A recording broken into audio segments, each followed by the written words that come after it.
Cette journée a pour thème « Ne laissons pas mourir la France ».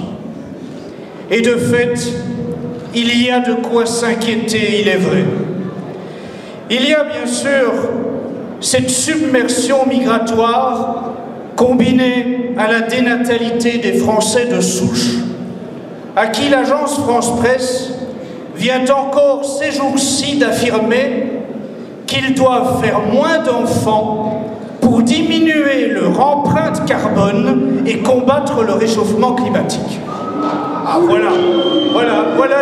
voilà les bons conseils de notre agence de presse qui, bien sûr, dans une semaine, nous dira que, par contre, pour combattre le problème démographique, il faut faire venir plus d'immigrés. Il y a aussi le niveau inquiétant de nos gouvernants. Qui aurait jamais imaginé qu'un chef de l'État organise une fête dans la cour de l'Élysée autour d'un personnage central qui arbore un t-shirt sur lequel est inscrit « Fils d'immigrés, noirs et pédés ». Quel programme! Il y a encore ces images du même chef de l'État dans les Antilles. Et comme dit l'humoriste métis Fabrice Eboué, dès que Macron voit des Noirs torse nu, il s'émoustille. Voilà le chef de l'État auquel la France a droit.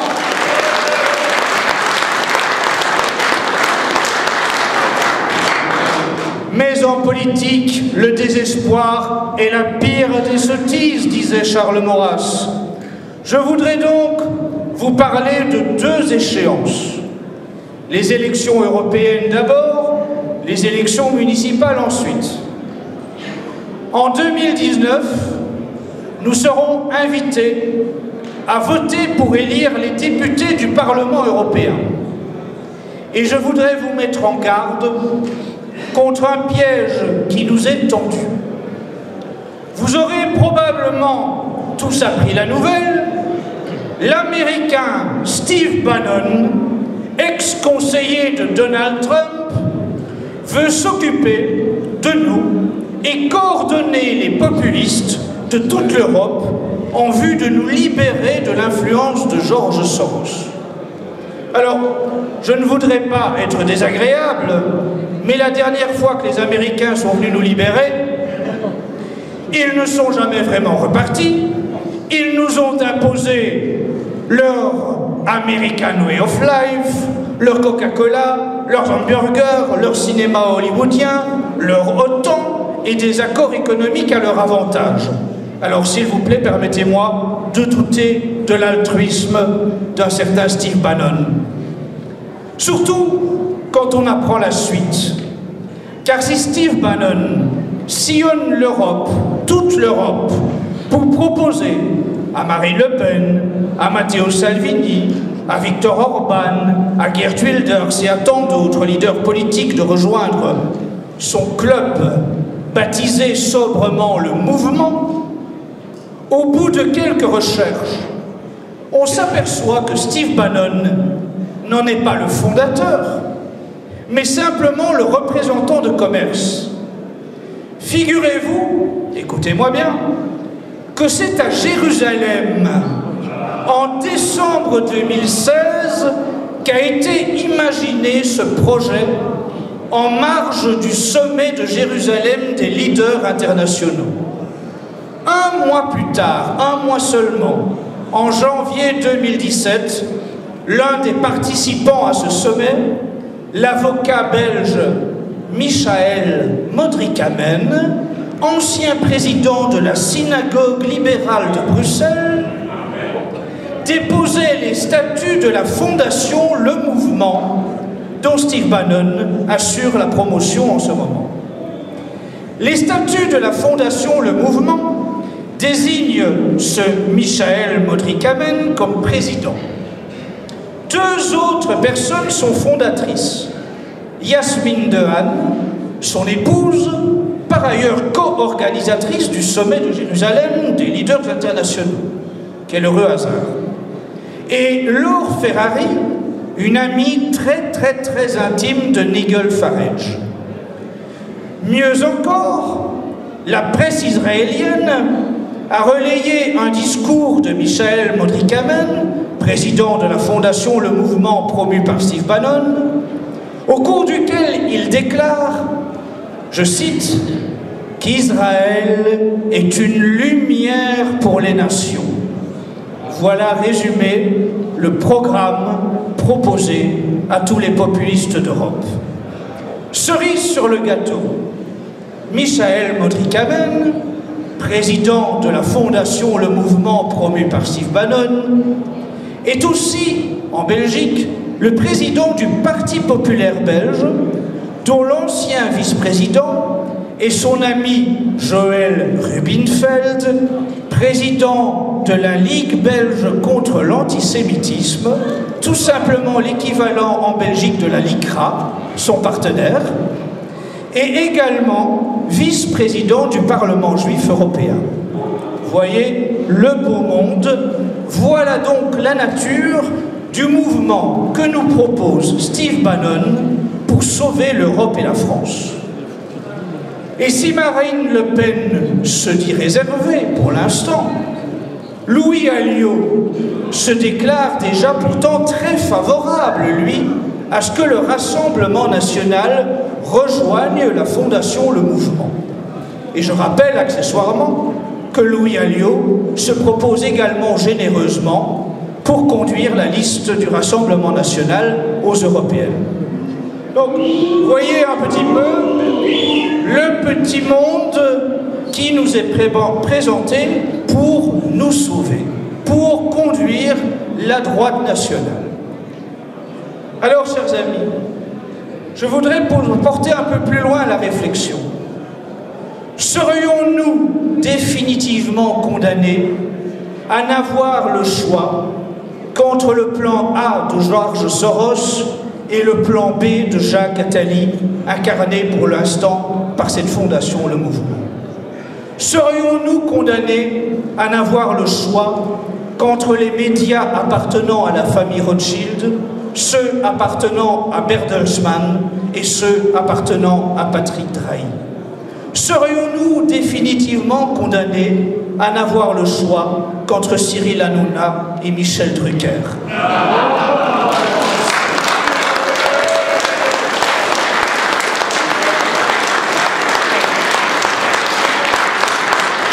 Serions-nous définitivement condamnés à n'avoir le choix qu'entre Bernard-Henri Lévy, Alain Finkielkraut et Éric Zemmour? Et je précise immédiatement que, bien sûr, je préfère écouter Zemmour que Bernard-Henri Lévy, et que j'ai même un incontestable plaisir à l'écouter clouer le bec d'un chantre du vivre ensemble ou d'une virago féministe.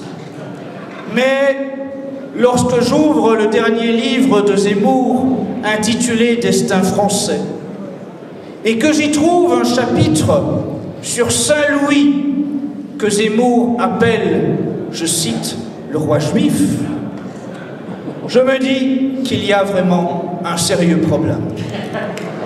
Confirmé par sa conclusion, qui lie le sort de la France à celui d'Israël.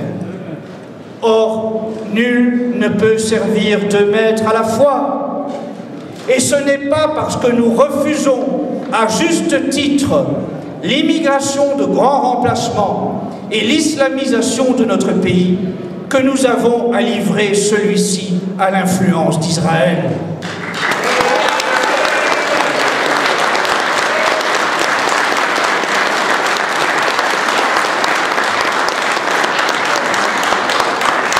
Je rappelle que l'acte fondateur de la France est le baptême de Clovis par l'évêque Saint-Rémy, instaurant le principe que le roi de France est le lieutenant du Christ.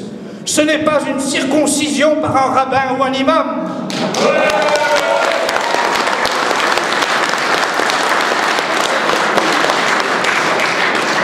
Et qu'on ne vienne pas me dire que la solution à tout cela, c'est la laïcité. Dans quelques semaines, les ayatollahs de la laïcité mèneront une fois de plus la guerre aux crèches de Noël.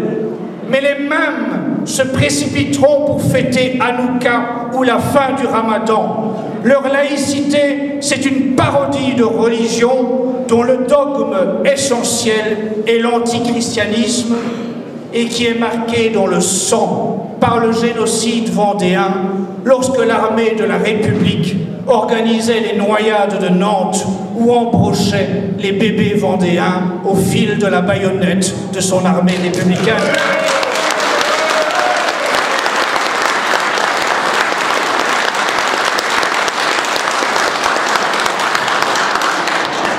Chers amis, comprenez-moi bien, il ne tient qu'à nous de nous libérer de ces chimères et de reprendre notre destin en main. Pour cela, il faut déjà cesser de déléguer à des personnes qui servent manifestement d'autres communautés le monopole de représenter publiquement et médiatiquement notre courant de pensée, notre culture, notre patrimoine, notre civilisation. Qu'on soit catholique ou non, pratiquant ou non, la France est une terre catholique, dont les cathédrales font la renommée, dont près de 5000 communes portent le nom d'un saint ou d'une sainte, et dont des dizaines de milliers de calvaires rythment nos promenades et longent nos routes. La France se redressera lorsque le peuple de France s'en rappellera et le revendiquera. Par 2 fois, en 1789 et en 1968, la folie révolutionnaire française s'est exportée à travers le monde. Si la France redevenait fidèle à son baptême, à sa mission, à son influence salvatrice, alors elle s'exporterait également cette fois pour le bien du monde, mais à l'inverse cette fois du plan du nouvel ordre mondial et de son messianisme judéo-maçonnique.